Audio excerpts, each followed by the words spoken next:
বন্ধুরা, আসসালামু আলাইকুম। চলে আসলাম সাগরিকা সি বিচ। দেখুন, গুলিয়াখালী একটা ফিল। আমরা গুলিয়াখালী গেছিলাম 3 বছর আগে। একদম দেখুন বন্ধুরা, গুলিয়াখালী একটা ফিল। এই জায়গাটায় একদম জোয়ারের সময় খুব পানিতে পরিপূর্ণ হয়ে যায়। আমি যে এই জায়গাটায় বর্তমানে আছি, এই জায়গাটা একদম জোয়ারে পরিপূর্ণ হয়ে যায়। বাট এখন দেখুন,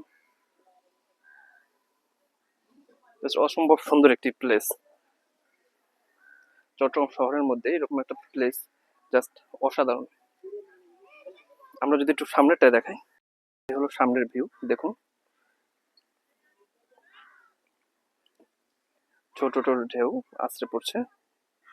যদিও এখন ভাটার টাইম, একটু পরে জোয়ার শুরু হবে। জোয়ার শুরু হলেই দেখা যাবে সমুদ্রের ক্যারিশমা। দেখুন, ছোট ছোট ঢেউ জাস্ট অসম্ভব সুন্দর। আমরা ওই জায়গাটায় যাব। দেখা যাক, আমাদের সাথেই থাকুন।